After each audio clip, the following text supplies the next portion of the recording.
A'udzubillahi minasyaitonirrajim. Bismillahirrahmanirrahim. Robbi a'udzubika min hamazati sayatin wa a'udzubika robbi ayahdurun. Robbi shrahli sodri wa yassirli amri wahlul 'uqdatam min lisani yafqahu qauli. Assalamualaikum warahmatullahi wabarakatuh. Salam sejahtera untuk kita semua. Rahayu, namaste, om swastiastu, namo buddhaya. Salam kebajikan dan sehat untuk kita semua. Kembali di Tabula Rasa, kita sama-sama belajar tentang hidup, membuka pikiran, membuka hati, mencari kesejatian, meniti ke dalam diri, yang mudah-mudahan program kita ini program pembelajaran yang sama-sama untuk menumbuhkan kesadaran, sama-sama untuk bermanfaat bagaimana kita selalu bisa mewujudkan kehidupan yang lebih baik. Sebelum kita mulai, ada baiknya kita menghening sejenak, karena dengan menghening sejenak kita bisa menghadirkan diri kita utuh di sini saat ini. Dengan kita hadir utuh di sini saat ini, maka pembelajaran ini akan merefleksi dari pengetahuan menuju kepada rasa, sehingga outputnya mudah-mudahan bisa diaplikasikan dengan sangat baik. Mari kita menghening dipersilakan.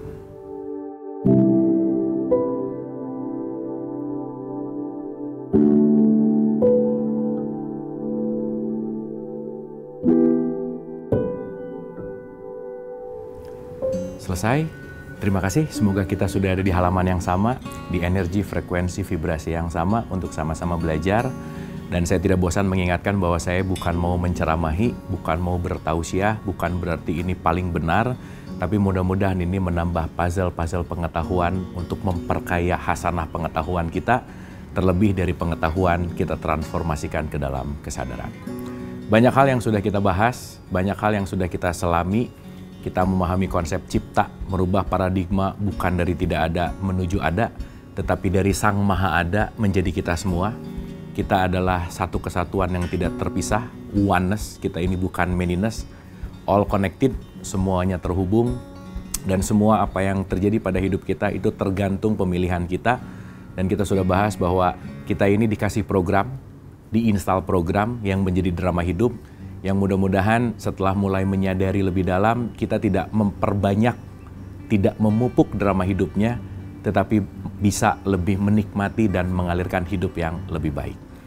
Hari ini kita akan berbicara dalam konteks ritual yang sangat esensial di dalam tradisi Islam yang disebut dengan yang namanya sholat. Dimana kalau kita mendengar sholat itu adalah wajib. Dan selama ini sudah masuk ke dalam program kita bahwa arti kata wajib itu adalah harus. Sadarilah, ketika kita melakukan sesuatu dengan kata harus, itu pasti secara psikologis ada penekanan.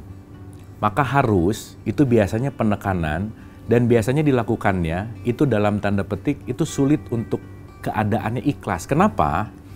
Karena begitu ada kata harus, di situ biasanya dibarengi dengan fearness, ketakutan.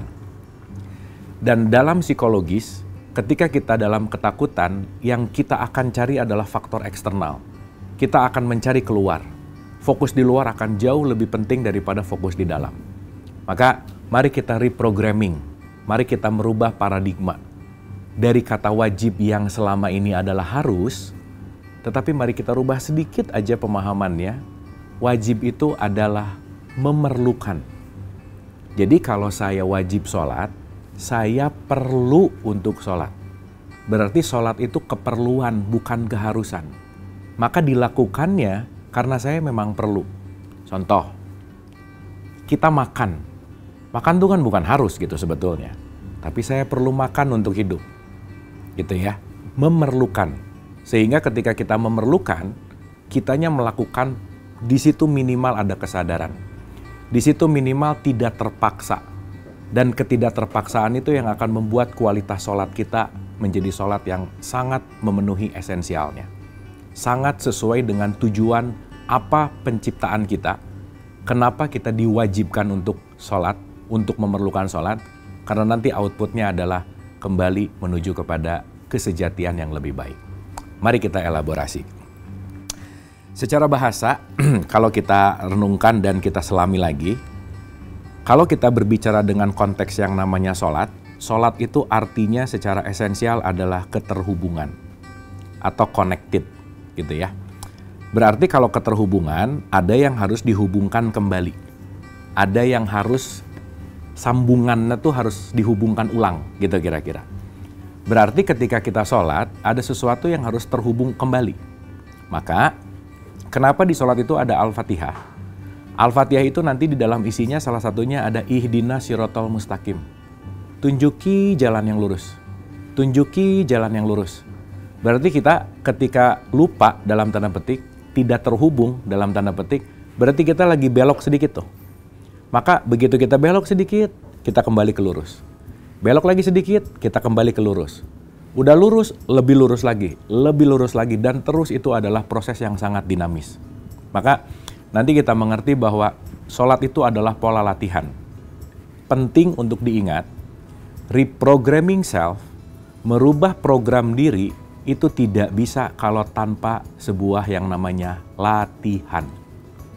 Maka ketika kita mulai merubah paradigma apa yang terjadi pada hidup kita itu adalah sebagai pola latihan, kita akan mulai melihat segala sesuatu yang mungkin kita nggak suka, mungkin kita hindari, akan menjadi sesuatu hal yang akan kita terima perlahan-lahan.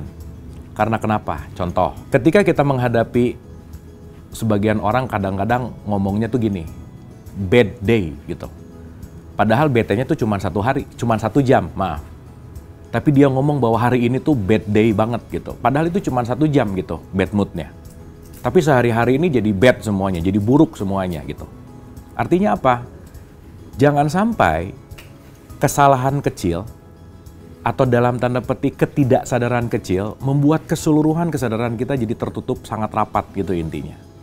Oke ya, nah sekarang kita renungkan begini. Berbicara dengan konteks di sini, di surat 20 ayat 14 itu ada statement yang sangat penting untuk kita selami. Innani anallah, aku ini adalah Allah. Aku ini adalah Allah. Maka dirikanlah sholat untuk mengingat. Oke ya, mengingat. Artinya, di situ ada sesuatu yang harus kita ingat. Berarti, kalau kita disuruh mengingat, emang kita ini banyak lupanya. Kenapa kita banyak lupanya? Karena memang kita ini ter-attach sekali, sangat terkoneksi sekali dengan kebiasaan. Karena kalau udah jadi kebiasaan, itu biasanya udah autoplay. Makanya jangan heran, kadang-kadang makin pinter orang tuh sholatnya makin cepet gitu, kayak udah hafal gitu intinya. Makanya jadi nggak ada makna di situ. Tidak ada penjiwaan di situ. Tidak ada yang bangkit kesadarannya. Makanya kan konsep sholat itu adalah akimi sholat, dirikanlah. Bukan kerjakanlah, tapi dirikanlah. Berarti di situ ada yang berdiri, di situ ada yang tegak. Akim itu salah satunya tegak. Salah satunya apa? Kembali kepada titik kesadaran. Keluar dari program kebiasaan. Karena kebiasaan ini sudah diulang-ulang, maka kita harus melatih kebiasaan yang sudah diulang-ulang, kita perbaiki step by step, selangkah demi selangkah, perlahan-lahan, dimulai dari yang mudah, tapi poinnya di situ ada perbaikan.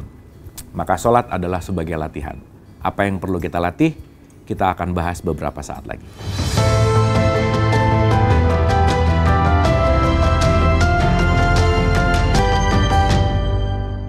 Mari kita lanjutkan pembelajaran. Oke, ada satu statement yang penting untuk kita renungkan ulang-ulang, untuk kita ingat ulang-ulang. Kemana kita fokus, di situ energi akan mengalir. Kemana kita fokus, di situ hal yang akan esensial terjadi. Sebagai contoh, kalau saya fokusnya ke depan dan tidak menghiraukan apa yang ada di belakang saya, katakanlah ada apapun yang besar, apapun binatang gitu, apapun deh di belakang saya ada, tapi saya tidak sadar tentang keberadaan itu, maka itu tidak ada buat saya. Maka intinya adalah fokus. Fokus itu di dunia modern sekarang itu adalah barang yang sangat mahal dan langka sekali. Karena hari ini banyak orang yang sangat terdistraksi dan sulit untuk fokus. Kenapa? Karena kita hidup di zaman yang serba cepat, informasinya overload sekali gitu, dan ini semua bergerak dengan sulit sekali untuk kita fokus gitu. Maka ketika kita tidak menguasai fokus, kita akan sulit bisa menikmati hidup. Karena nanti fokuslah yang akan membuat kita akan meniti ke dalam diri lebih baik, menuju kepada kehidupan yang lebih dinamis dengan realitas, dan belajar fokus itu teramat sangat penting, dan disitulah fungsi sholat adalah bagaimana kita memindahkan fokus dari program menuju kepada kesejatian. Saya kasih contoh. Oke, katakanlah begini. Kita sadari Di surat 20 ayat 14 tadi ada kata-kata innani anallah, aku ini adalah Allah. Ingat, dirimu yang sejati itu adalah percikan ruhku. Ya, untuk ini mudah diaplikasikan, saya akan menganalogikan hal yang sederhana aja, supaya ini menjadi sesuatu hal yang praktikal. Nggak hanya teori, nggak hanya pengetahuan, tetapi bisa kita lakukan dan bisa kita sadari dalam keseharian. Kembali kepada kesadaran. Di surat 32 ayat 9 dikatakan, aku tiupkan ruh. Oke? Ruhnya siapa? Ruhnya Allah. Sekali lagi, kita adalah ruh yang dikasih kemasan jasad. Sifat ruh itu adalah sifat Allah juga, yang penuh dengan kasih sayang. Salah satunya kasih sayang di situ sifatnya adalah damai. Kedamaian, ketenangan. Gitu ya. Maka kalau sekarang kita salah fokus, entah itu mau bantal yang mahal, kamar yang mewah, segala sesuatu yang lux gitu. Nyenyaknya tidur itu dipengaruhi oleh tenangnya batin. Bukan dipengaruhi oleh apapun bentuk mereknya. Maka ketika batin tidak tenang, ketika batin tidak damai, apapun yang terjadi dalam hidup kita, kita akan mengalami chaos. Dalam artian kita akan sulit menikmati kehidupan gitu. Artinya, sifat alamiah kita itu adalah damai. Jadi kalau sekarang sulit merasakan damai, jangan-jangan kita jarang fokus kepada kedamaian diri. Jangan-jangan yang kita fokus adalah faktor di luar diri kita terus. Yang membuat kita keluar dari kedamaian. Masih ingat ya, yang membuat keluar dari kedamaian adalah program pikiran kita. Program perasaan kita. Program emosi kita. Bahkan memori kita. Yang boleh jadi setiap saat menarik kita, merenggut kita dari kedamaian, yang membuat kita tuh jadi tidak menikmati hidup gitu. Tersiksa oleh pikirannya, tersiksa oleh perasaannya. Padahal nanti kita sadari, kita punya kekuatan penuh untuk memindahkan pikiran yang buruk kembali kepada kedamaian.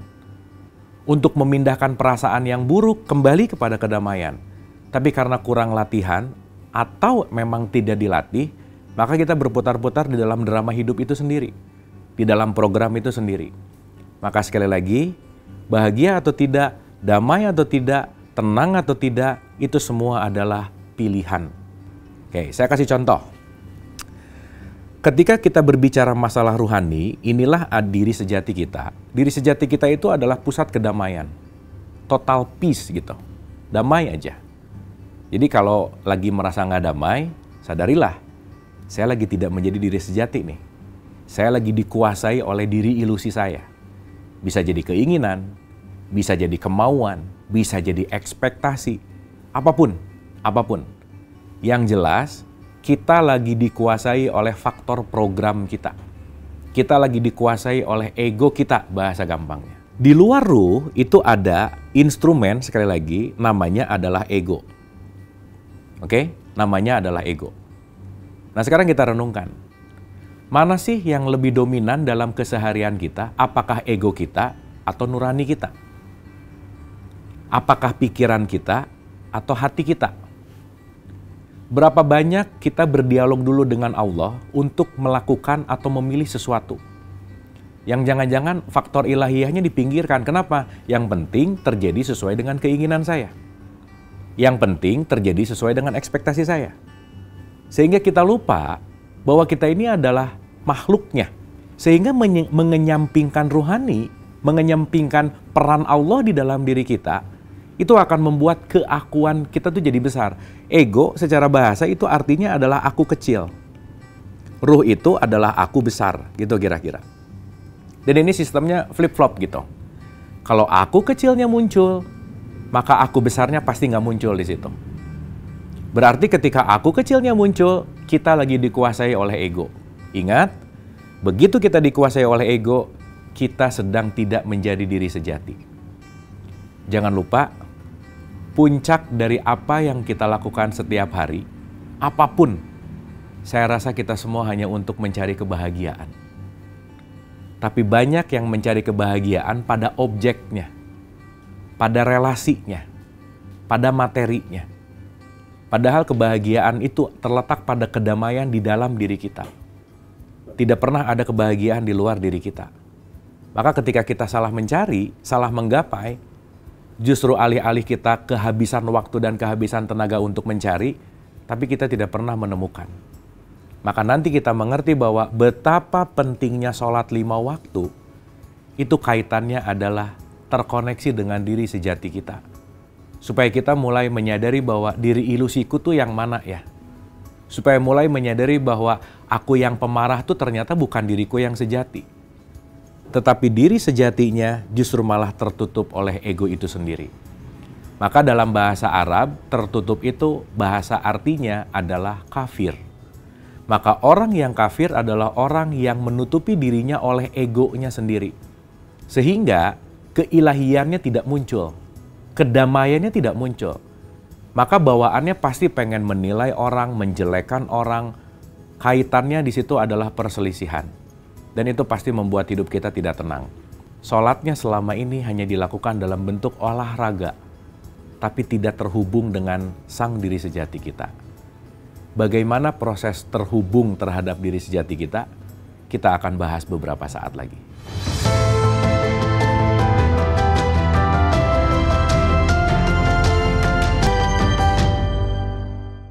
Oke, kita mulai merubah nih.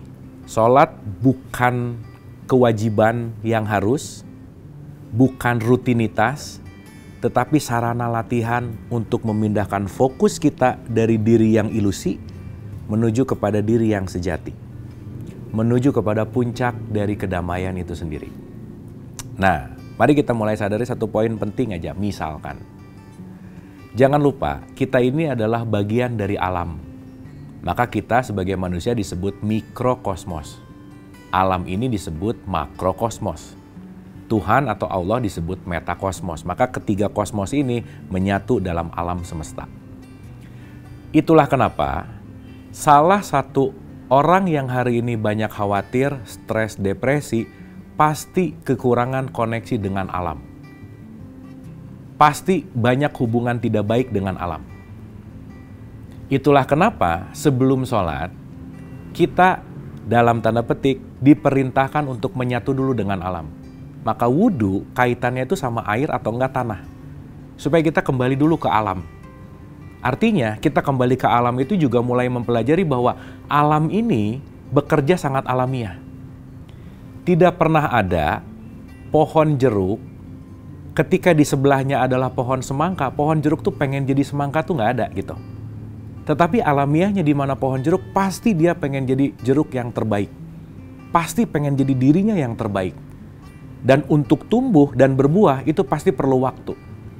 Artinya, ketika kita sekarang tergesa-gesa, cepat-cepat, pengen cepat sukses, pengen cepat kaya, pengen cepat ini, itu, dan lain-lain, berarti kita lagi keluar dari alamiah kesemestaan. Lagi keluar dari sunatullah ini. Maka penting sekali untuk kita banyak belajar dari alam. Karena alam semesta ini juga bagian dari tanda-tanda Tuhan, ayat-ayat Allah, yang di situ pasti banyak pesan untuk kita. Itulah kenapa konteks daripada sholat nomor 1 adalah kembalilah kita kepada alamnya.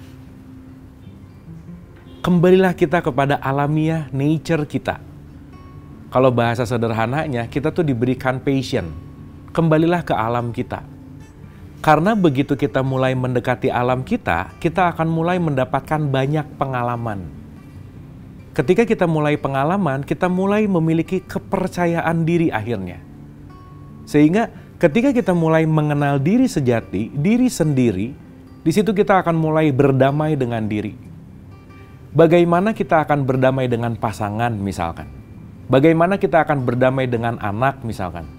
Bagaimana kita akan berdamai dengan rekan sekantor gitu misalkan. Ketika dengan ego sendiri aja, kita ini susah untuk damai. Maka esensi yang pertama dari sholat adalah bagaimana kita bertemu dengan diri sejati kita untuk kita menerima apapun dalam konteks berdamai dengan diri sendiri. Maka kembali kepada surat 20 ayat 14, Innani anallah, aku ini adalah Allah. Dirikanlah sholat untuk mengingat aku. Kembalilah kepada dirimu yang sejati, di mana di dalam dirimu ada percikan aku, di mana percikan aku itulah sumber dari kasih sayang dan sumber dari kedamaian itu sendiri. Maka kenapa sih dalam konteks sholat, yang penting itu adalah sebetulnya khusyuk. Khusyuk itu adalah fokusnya sebetulnya. Di mana fokus itu sebetulnya adalah bagaimana kita disconnecting dari faktor eksternal untuk masuk ke dalam diri kita, untuk benar-benar menyatu dengan kesejatian diri kita yang tidak terganggu lagi oleh faktor-faktor ilusi di luar diri kita. Makanya kalau kita melihat gerakan sholat kan Allahu Akbar. Jangan lupa, tempat di mana informasi eksternal masuk ke kita itu hanya melalui leher kita ke atas. Maka secara esensial, leher kita ke bawah itu dalam tanda petik gak beda jauh sama binatang sebetulnya. Maka manusia itu disebut binatang atau hewan yang bisa berpikir. Maka perbedaan kita dengan binatang itu sebetulnya leher bawah sama leher atas. Maka ketika kita pandai memanage dari leher ke atas, maka kita akan memanage dari leher ke bawahnya dengan sangat baik. Maka apa informasi yang masuk ke kita pasti melalui pendengaran, pasti melalui penglihatan, pasti melalui cara proses berpikir. Dan semua faktor yang ada di leher ke atas di sini, itu ditutup dulu sementara. Maka Allahu Akbar gitu intinya. Dan salah satu gerakan menyimpannya di dada, di mana dada itu sebetulnya adalah tempat letak hati berada. Maka nanti kita ngerti kenapa yang dibacakannya itu Al-Fatihah. Al-Fatihah itu artinya pembukaan, membuka. Membuka apa? Membuka hati kita. Artinya apa? Masuklah ke dalam wahana, di dalamnya itu ada keheningan total. Di dalamnya itu ada jeda. Di dalamnya itu ada sesuatu yang tidak cepat-cepat, ada sesuatu yang benar-benar kita berjarak dengan faktor eksternal, di mana kita akan benar-benar bertemu dengan diri kita yang sejati di dalam sebuah keheningan. Saya kasih contoh sederhana. Mungkin kalau kita sibuk bekerja, jam 12 siang gitu katakanlah, udah mau makan siang, handphone kita itu tinggal 3% gitu. Dan itu kita pasti sibuk banget cari charger untuk recharging. Tapi pertanyaannya, kita care banget sama baterai handphone kita. Tapi jangan-jangan kita tuh nggak pernah care sama baterai tubuh kita. Berapa persen sih atau berapa sering sih kita bertanya kepada diri ini, apakah saya lagi capek atau tidak? Apakah saya butuh istirahat atau tidak? Apakah saya butuh makan apa? Apakah saya butuh minum apa? Berapa persen komunikasi sama diri kita terjadi yang jangan-jangan kita acuh tak acuh terhadap diri kita sendiri, yang jangan-jangan kita tidak bisa mendengarkan sinyal-sinyal tubuh kita, sehingga sinyalnya kenceng banget, sinyalnya ada terus, tapi kitanya dalam tanda petik jadi cuek gitu. Baterai handphone kalau rusak kita bisa beli di toko, tapi kalau baterai tubuh kita rusak, bagaimana gitu. So disitulah penting sekali untuk kita memiliki kepekaan, kepedulian terhadap diri gitu. Nah maka, sholat adalah salah satu wahana untuk kita menyatu dengan diri. Nah, kita kembali ya, untuk menyadari lebih dalam lagi. Ketika diri sejati kita adalah kedamaian, dan diri ilusi kita terdiri dari pikiran, perasaan, emosi, dan memori gitu. Pikiran, perasaan, emosi, dan memori itu bisa mengacaukan kedamaian diri kita. Dan untuk melepaskan diri dari ilusi, pikiran, perasaan, emosi, dan damai, kita perlu memencet tombol pause, jeda sesaat, hening sesaat. Dan sholat adalah wahana yang sangat baik untuk bagaimana kita menjeda sesaat dari pikiran kita, perasaan kita, emosi kita, memori kita, untuk benar-benar meniti ke dalam diri, berjumpa kedamaian yang sejati, istirahat sejenak, rehat sejenak dari kesibukan hidup, dari drama hidup, untuk benar-benar merasakan hidup yang sejati. Dan disitulah puncak dari sholat adalah salam kanan dan salam kiri. Keberadaan kita akan menjadi kedamaian untuk siapapun. Maka mudah-mudahan sholat kita tidak hanya dalam bentuk ritual dan olahraga, tetapi sholat untuk mendamaikan dengan kesejatian diri kita, menemukan kesejatian diri kita yang penuh kedamaian dan penuh cinta kasih. Terima kasih, semoga bermanfaat. Wabillahi taufiq wal hidayah. Assalamualaikum warahmatullahi wabarakatuh.